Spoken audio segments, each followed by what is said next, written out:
The Vorathi Empire had ruled the stars for 12,000 years. They had conquered more than 100 worlds. Their ships were massive, and their weapons could turn entire cities into dust. When other species saw their fleet coming, they would surrender immediately. No one ever fought back. No one ever won against the Vorathi. So when their sensors detected radio signals coming from a small blue planet called Earth, High Commander Zethral thought it would be another easy conquest. He had destroyed civilizations before breakfast. This tiny world, with its primitive technology, would be no different. The Vorathi fleet arrived above Earth on a spring morning in the year 2089. There were 50 warships, each one bigger than anything humans had ever built. The flagship was called the Eternal Dominion. It was 3 kilometers long, covered in dark metal and weapons that glowed with deadly energy. It blocked out the sun over Europe as it took position in the sky. Zethral stood on his command bridge and looked down at the blue and green world below. He had 4 red eyes and gray skin like leather. He had lived for 300 years and had never lost a battle. He did not expect to lose this one either. He ordered his communications officer to broadcast a message to the entire planet. The message was simple. Surrender now. Give up your world, your resources, and your freedom.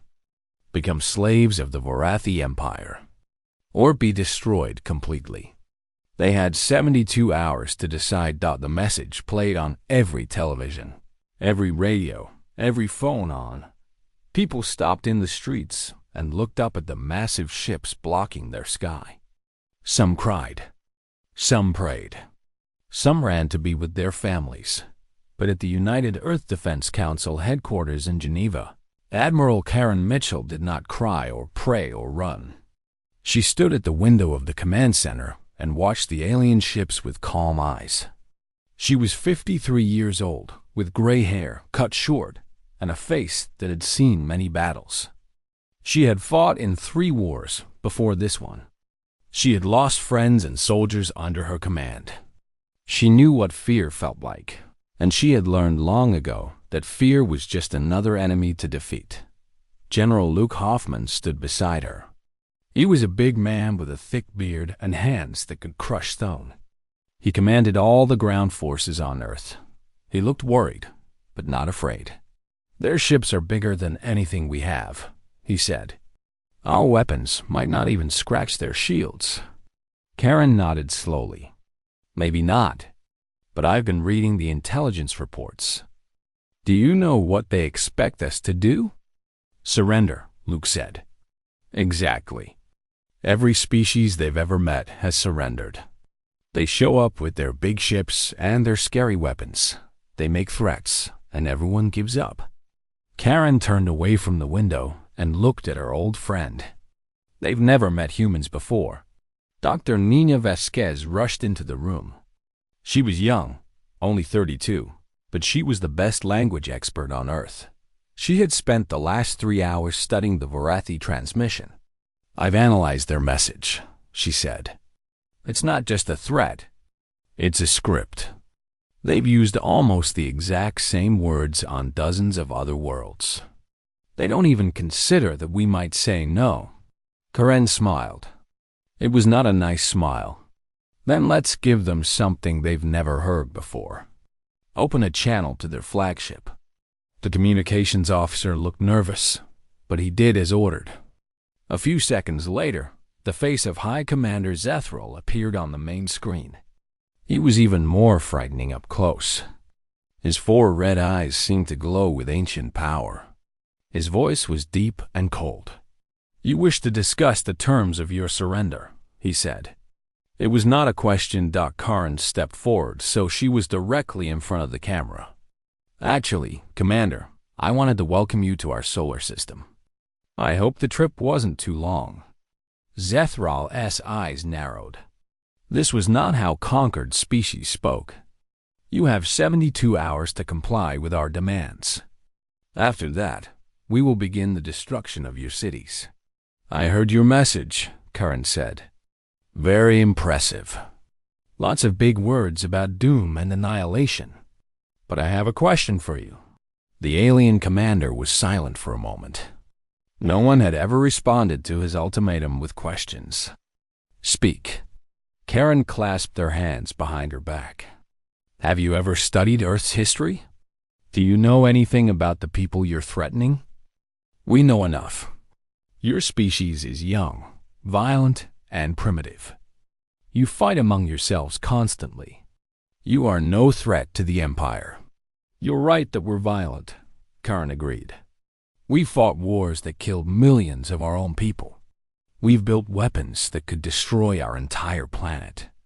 We've survived plagues, famines, disasters that would have ended most species. She leaned closer to the camera. And we're still here. Every time something tried to destroy us, we found a way to survive. Every time we fell down, we got back up. That's what humans do, Commander. We don't give up. We don't surrender. And we don't respond well to threats. Zethral's expression did not change, but something flickered in his red eyes. Uncertainty, perhaps. He had never seen this before. You are foolish. Your defiance will only bring greater suffering. Maybe, Karen said. But here's the thing about humans. We'd rather die fighting than live on our knees. Every single person on this planet would rather fight you with rocks and sticks than bow down to your empire. She smiled again, and this time it reached her eyes. You've traveled a long way just to make threats, Commander. I hope you brought enough ships. She signaled for the communication to end. The screen went dark. Luke let out a long breath. Well, that was either very brave or very stupid. Probably both, Corinne admitted. But now they know we're not going to surrender. That gives us something they're not expecting. What's that? Karen turned back to the window. The alien ships still hung in the sky like dark clouds. Time. They're going to hesitate now. They're going to wonder why we're not afraid. They're going to study us, try to understand us. And while they're doing that, we're going to prepare. She pressed a button on the console beside her. All stations, this is Admiral Mitchell. We have 72 hours before the enemy attacks. I want every ship we have ready to fly. I want every soldier armed and in position. I want every scientist working on ways to hurt these things. She paused. They think we're just another weak species waiting to be conquered. Let's show them how wrong they are. Across the world, billions of people heard her words. And instead of running or hiding or giving up hope, they started to fight. They didn't know if they could win. They didn't know if they would survive. But they knew one thing for certain. They were human. And humans never stop fighting. High Commander Zethral could not sleep. This had never happened to him before. In 300 years of conquest, he had never lost a moment of rest over a primitive species. But something about the human admiral's words troubled him. She had not begged. She had not cried. She had smiled at him like she knew something he did not. He called Sub-Commander Relvex to his private chambers. She was his chief intelligence officer, responsible for gathering information about their targets. She was small for a Varathi, with sharp eyes and a mind that could find weakness in any enemy. Tell me everything about these humans, Zethral ordered. I want to know what makes them think they can resist us. Irelvex had been studying Earth since they arrived. What she had found confused her deeply. She activated her data tablet and began her report. Their planet is unremarkable, she said. Mostly water, moderate climate, limited resources. They have only existed as a technological species for a few hundred years. By any measure, they should be easy to conquer. But, Zethral prompted, but their history is unlike anything in our records. Irelvex pulled up images on the wall screen. They have been at war with each other for their entire existence. They fight over land, over resources, over ideas, over things that make no logical sense. In the last century alone, they had 2 wars that killed hundreds of millions of their own people. Zethral waved his hand dismissively. This is common among primitive species. They destroy themselves before we even arrive. That is what I expected, Irelvex agreed. But they did not destroy themselves. After each war, they rebuilt. They grew stronger. They created more advanced weapons and better technology. Each disaster made them more dangerous, not less. She paused. Commander, they have weapons capable of ending all life on their planet. They have had these weapons for over 100 years. Any rational species would have used them by now. These humans have not. The old commander leaned forward. Why not? I do not know. It defies logic. They hate each other enough to build world-ending weapons, but they love their world enough not to use them. Irelvex changed the image on the screen. Now it showed humans running into burning buildings, diving into rough waters, standing in front of tanks. There is more. They have a concept they call heroism. It means putting yourself in danger to help others. Not family members or allies, but strangers. People they have never met. That is inefficient, Zethral said. Yes, but it appears to be one of their highest values. They celebrate those who run toward danger. They tell stories about ordinary people who sacrifice themselves for others. They train their young to admire those who face death without fear. Irelvex met her commander's eyes. I have studied 47 conquered species. None of them had anything like this. On the bridge of the Eternal Dominion, the Varathi crew watched Earth spin slowly below them. They were used to seeing fear in the cities they targeted. They were used to chaos, panic, and desperate attempts to flee. But, through their sensors, they saw something different happening on this planet. Humans were not running. They were organizing. They were building defenses and moving soldiers into position. They were digging shelters and stockpiling supplies. Most strangely of all, they were going to work. Normal humans doing normal jobs, as if 50 alien warships were not hovering above their heads. One junior officer asked his supervisor what this meant. The supervisor had no answer. Down on Earth, the preparations continued. Admiral Karen Mitchell had not slept since the Varathi arrived, but she did not feel tired. There was too much to do. General Luke Hoffman reported that ground forces were moving into defensive positions around every major city. They had tanks, artillery, and missiles that could reach low orbit. None of it was as powerful as Varathi weapons, but quantity had a quality of its own. Commander Beth Santos oversaw the space fleet. Humanity had 37 combat-ready ships in orbit, plus another dozen that could be launched within hours. They were small and outdated compared to Varathi vessels, but Beth had trained her pilots to be creative. Sometimes being small was an advantage. Dr. Aaron Blake led the science team. He was a thin man who forgot to eat when he was working on a problem. Right now, he was working on the biggest problem of his life: how to break through Varathi shields. His team had captured fragments of alien technology from probes that Earth had shot down over the years. They had been studying this technology for decades, waiting for the day when they would need it. Their shields operate on a resonance frequency, Aaron explained to Karen during a brief meeting.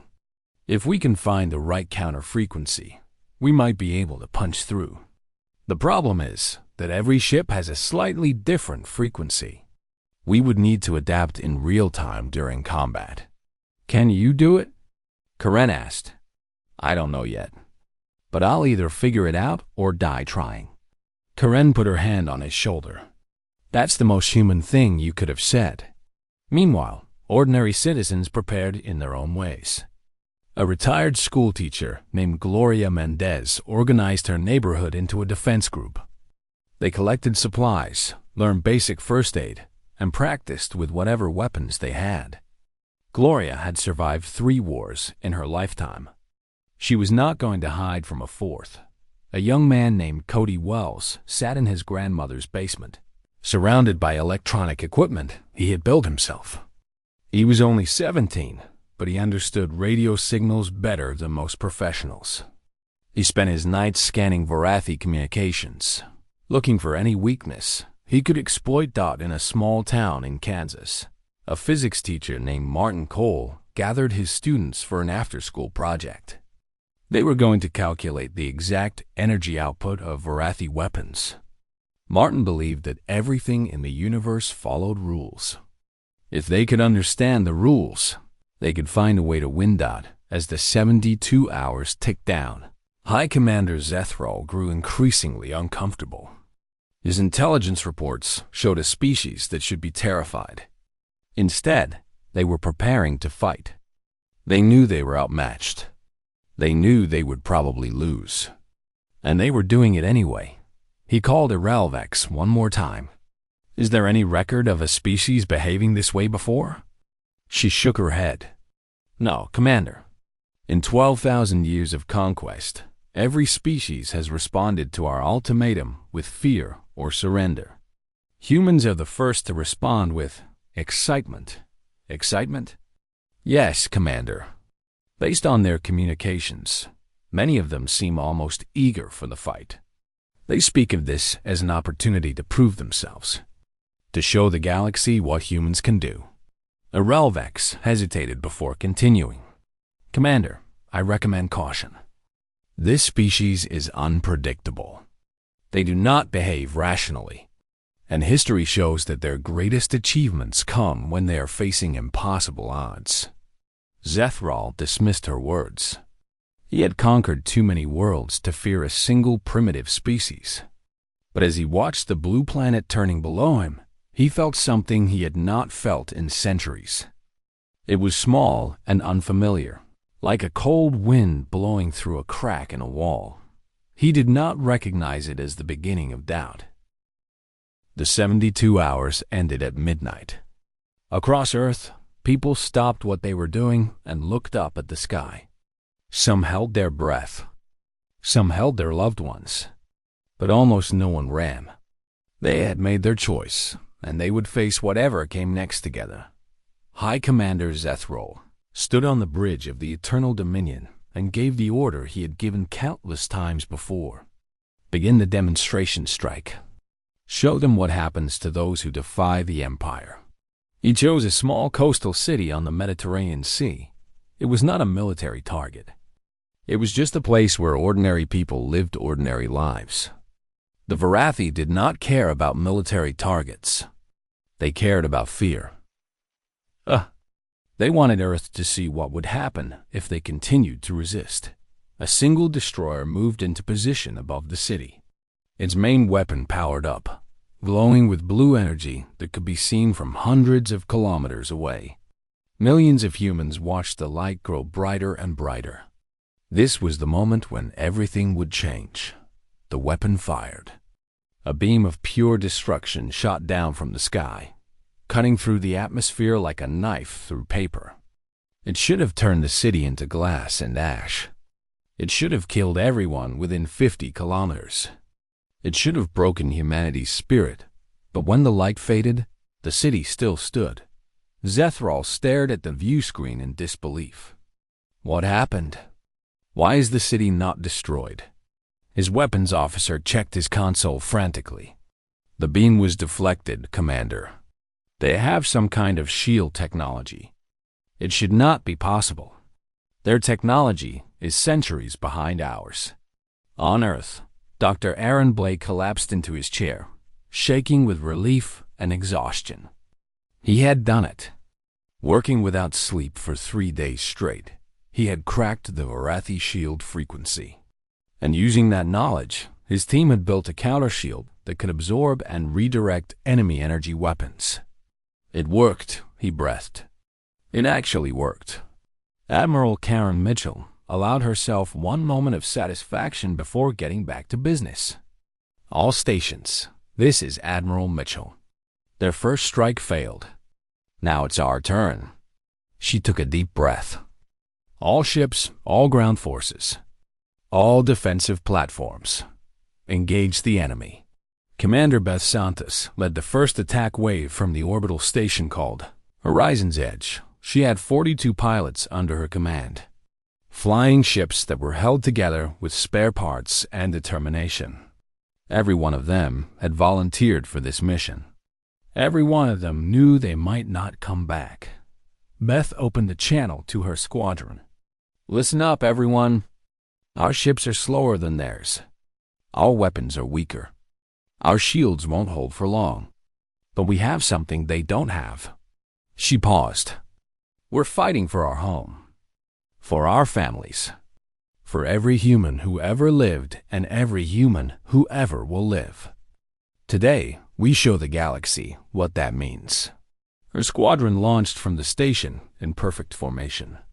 They flew straight toward the Varathi fleet, engines at maximum power.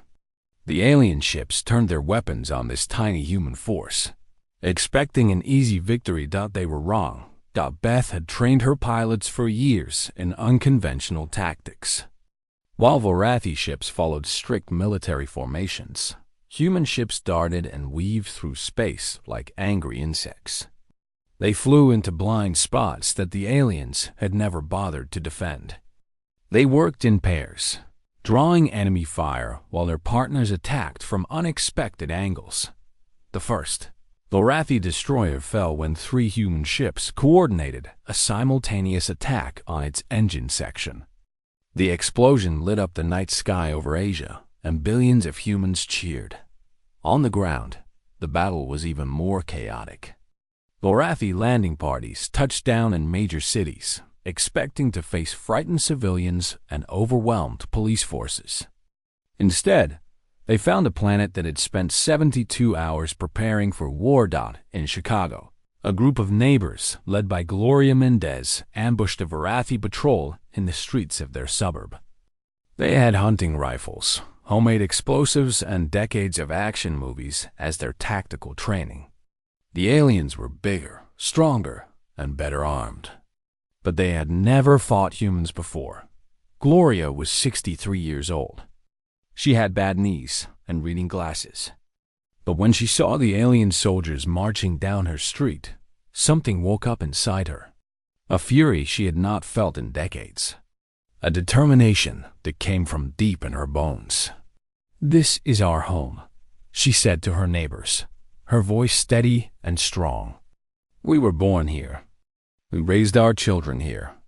And no alien empire is going to take it from us." They attacked with everything they had. It was messy, desperate, and terrifying. 3 of her neighbors were injured. Gloria herself took a glancing hit from an alien weapon that burned her left arm badly. But when the smoke cleared, the Varathi patrol was down, and her street was still free. Similar scenes played out across the world. In Tokyo, subway workers flooded tunnels to trap alien soldiers. In Cairo, university students used chemistry knowledge to create weapons that could penetrate alien armor. In Rio de Janeiro, street musicians coordinated resistance movements using coded songs. In Moscow, former soldiers came out of retirement to teach young people how to fight. The Varathi had expected a simple conquest. They had expected fear, surrender, and obedience. Instead, they got a fight unlike anything they had ever experienced. High Commander Zethral watched his monitors with growing disbelief.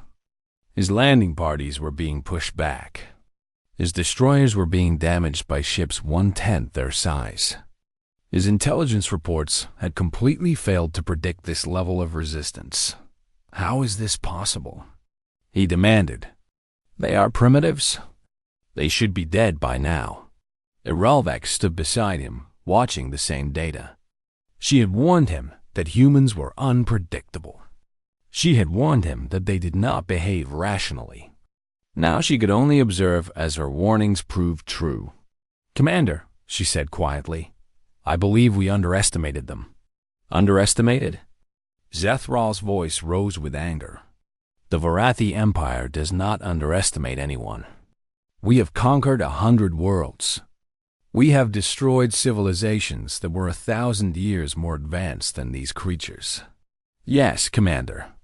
But those civilizations fought to survive.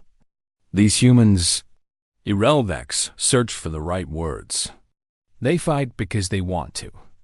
They see this battle not as a tragedy to be avoided, but as a challenge to be overcome. They are not just defending their world. They are enjoying the fight. In the skies above Earth, Commander Beth Santos had lost half her squadron. Her own ship was badly damaged, leaking atmosphere from a dozen holes.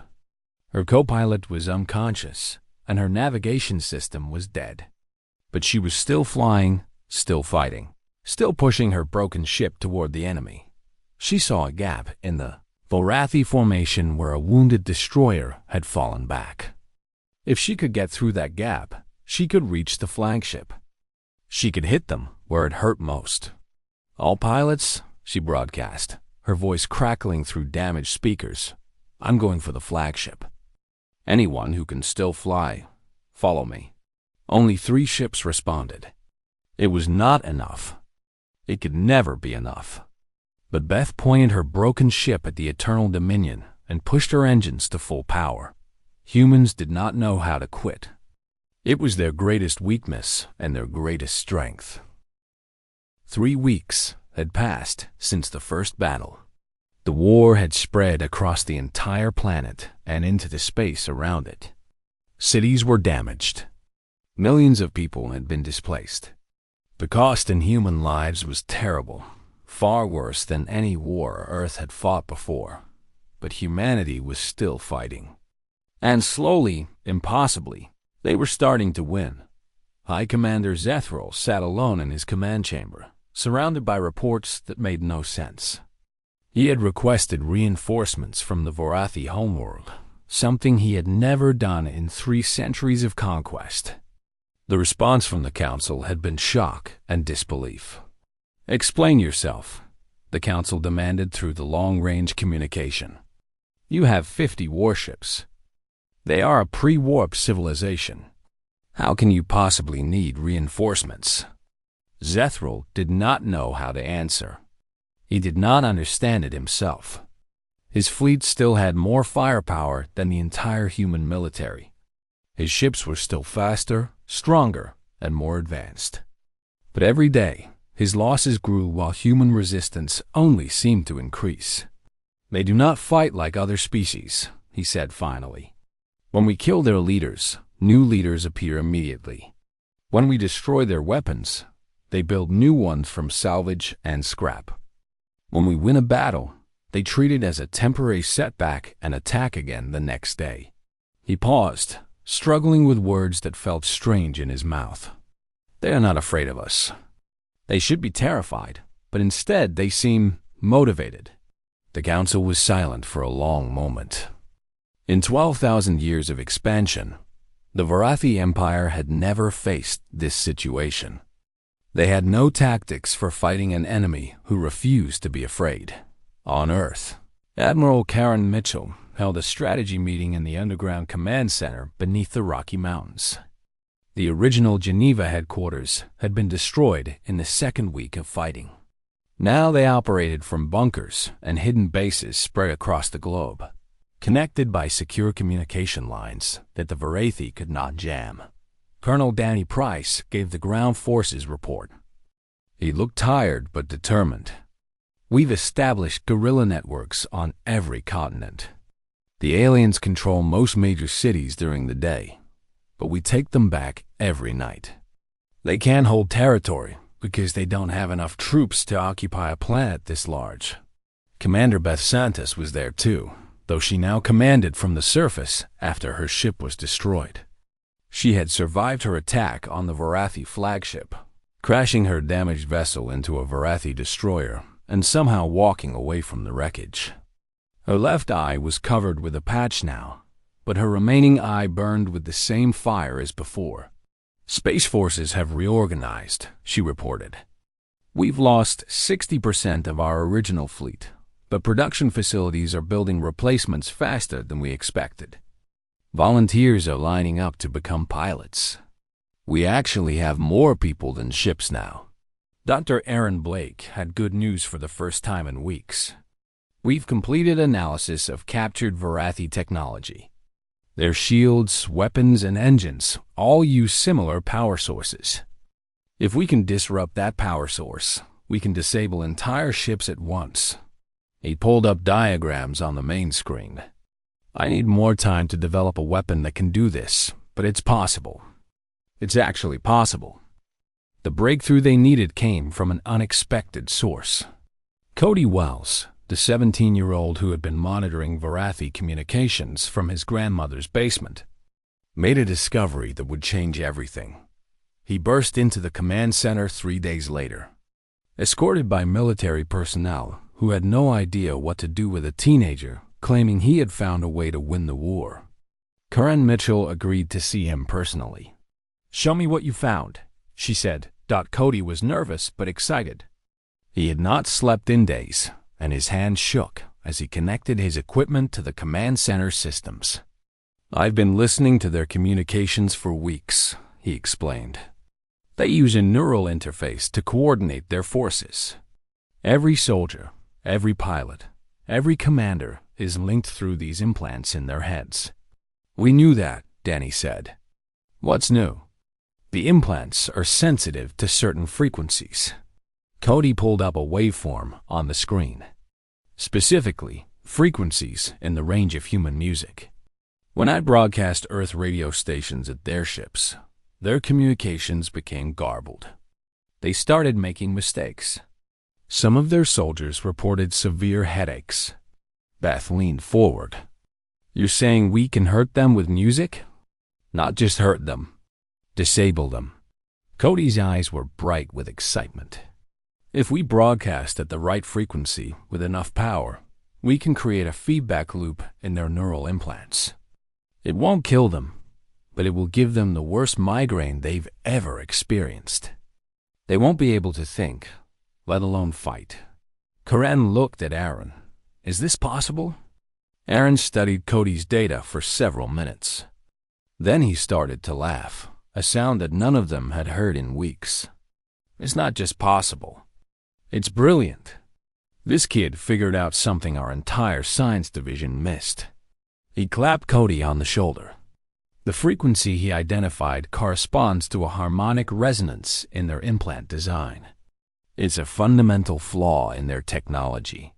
They probably never noticed it because they've never encountered a species that produces this kind of sound." "What kind of sound?"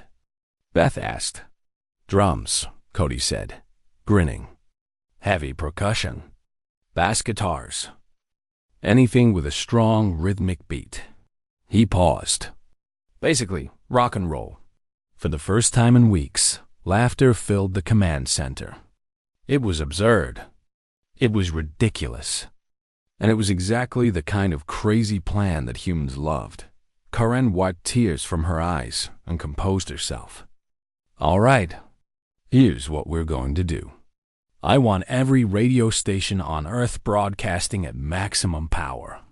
I want speakers mounted on every vehicle, every ship, every defensive position we have. We're going to hit them with the biggest concert in human history." The operation took 4 days to prepare. Engineers worked around the clock to build amplifiers powerful enough to reach orbit. Musicians volunteered to perform live broadcasts, understanding that they were now weapons in humanity's arsenal. A retired rock star named Johnny Vance, who had not performed in 20 years, came out of retirement to lead the effort. "I never thought I'd save the world with a guitar," he said during a brief interview. "But I always knew rock and roll was powerful. Now I get to prove it." When they were ready, Admiral Karen Mitchell broadcast a message to the entire planet. "Citizens of Earth, this is Admiral Mitchell. In exactly 1 hour, we are going to launch a coordinated attack on the Varathi fleet. We need everyone's help. Every speaker, every radio, every phone should be playing music as loud as possible. We're going to show these aliens what human culture sounds like." The response was overwhelming. Billions of people around the world prepared to participate. Families who had been hiding in basements brought out their old stereo systems. Street performers gathered in public squares with their instruments. DJs in underground clubs prepared their most powerful sound systems. At exactly midnight, Earth began to sing. The effect on the Variety fleet was immediate and devastating. Alien soldiers collapsed in pain, clutching their heads as their neural implants fed distorted signals directly into their brains. Communication systems failed. Weapons targeting locked up. Ships drifted out of formation as their crews struggled to function. And into this chaos flew the rebuilt human fleet, weapons blazing and pilots cheering. For the first time since the war began, they had the advantage. And they intended to use it. The final battle was broadcast live across Earth. Every screen, every phone, every surviving television station showed the human fleet advancing on the Variety positions. Admiral Karen Mitchell had ordered complete transparency. She wanted every person on the planet to witness what was about to happen. She wanted the galaxy to see what humans could do. Karen commanded the assault from the bridge of the Defiance, humanity's first purpose-built warship designed specifically to fight Variety vessels. It was smaller than their destroyers, but faster and more agile. Its weapons used a combination of human engineering and captured alien technology. Its shields could withstand hits that would have destroyed any previous Earthship. Beside Karen stood the people who had made this moment possible. Beth Santis, wearing an eye patch but still the best tactical mind in the fleet. Colonel Danny Price, who had coordinated ground forces across 6 continents. Dr. Aaron Blake, who had found the weaknesses in Variety technology. Dr. Nina Vasquez, whose linguistic analysis had helped them understand their enemy. And Cody Wells, the teenage genius who had discovered the secret of the music weapon. They were all tired. They had all lost friends and family in the weeks of fighting. But they were also proud. They had faced an empire that had conquered 100 worlds, and they had refused to kneel. Karen opened a communication channel to the entire Variety fleet. The image of High Commander Zethral appeared on screen. He looked older than he had at their first meeting. His gray skin was pale, and his 4 red eyes seemed dull and exhausted. The arrogance she had seen before was gone, replaced by something she had never expected to see in a Variety commander: uncertainty. "Variety fleet," Karen said, her voice calm and steady. "This is Admiral Mitchell of the United Earth Defense Force.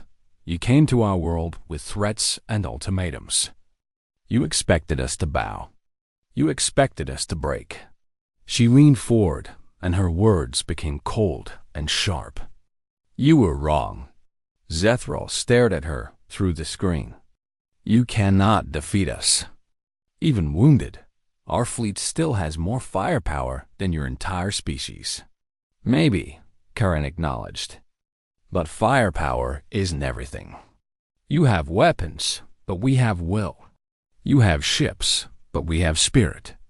And you have completely failed to understand what you're dealing with." She gave the signal. The human fleet advanced. The battle lasted 6 hours. It was the largest space engagement in human history. Ships exploded in brilliant flashes of light. Debris scattered across the orbital space around Earth. Hundreds of human pilots gave their lives, flying straight into enemy formations and taking as many Variety with them as they could. But slowly, impossibly, the tide turned. The music weapon kept the Variety disoriented and uncoordinated. Human ships worked in tight formations, covering each other and exploiting every weakness.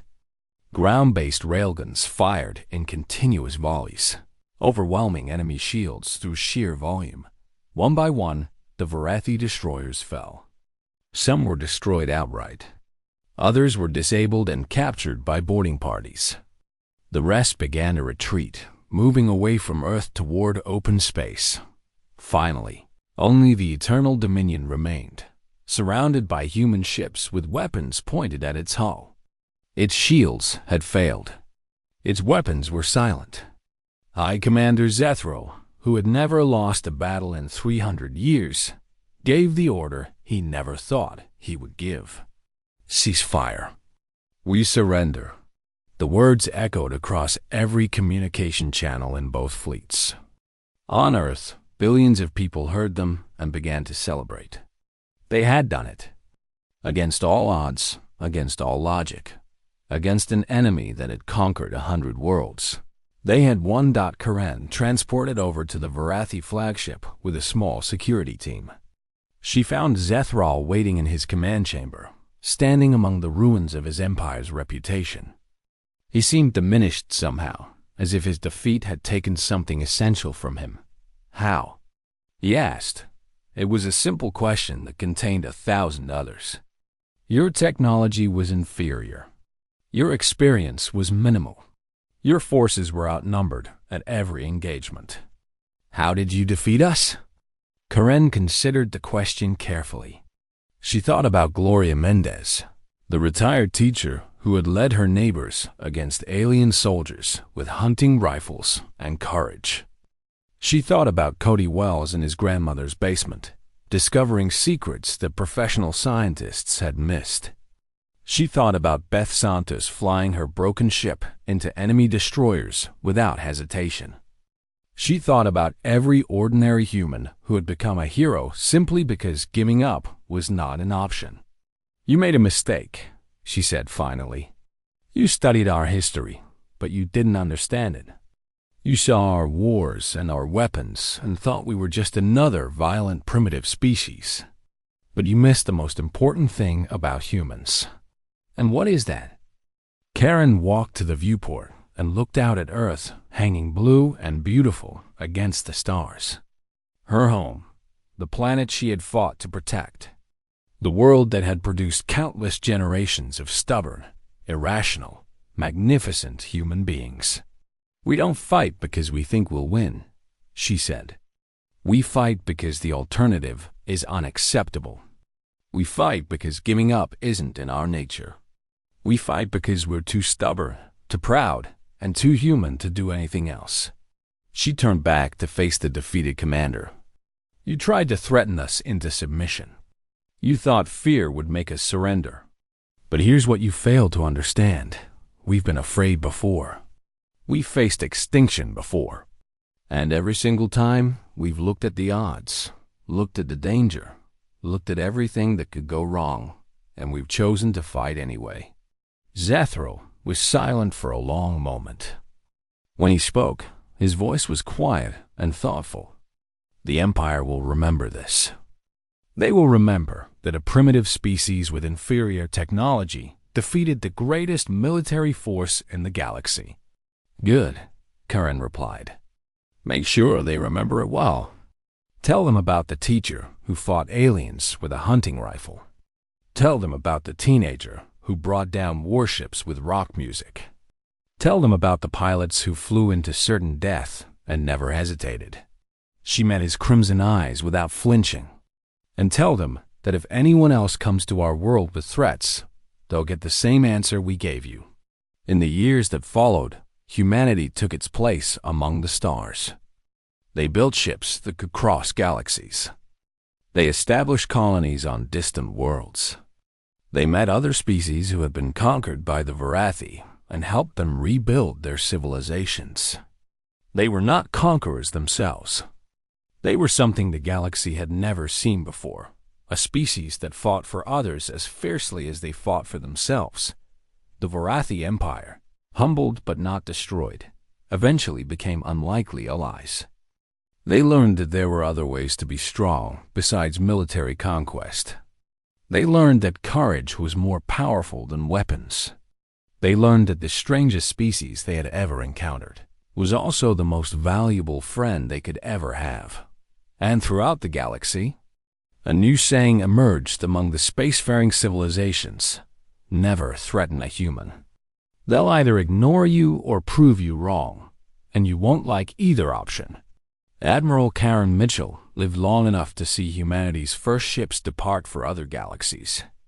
At the launch ceremony, a reporter asked her what advice she would give to the colonists heading into the unknown. She smiled, the same smile she had worn when facing the Vorathi fleet all those years ago. Stay curious. Stay stubborn. And if anyone out there tells you that you can't do something... She paused, looking up at the stars that now belonged to her people as much as anyone. Show them what humans are made of. The ships launched into the endless night, carrying the spirit of humanity to new corners of the universe. They faced new challenges, new enemies, new impossible odds. And they overcame them all, just as their ancestors had always done, because that was what humans did. They fought. They survived. They won. Not because they were the strongest or the smartest or the most advanced, but because they simply refused to give up, and the galaxy was better for it.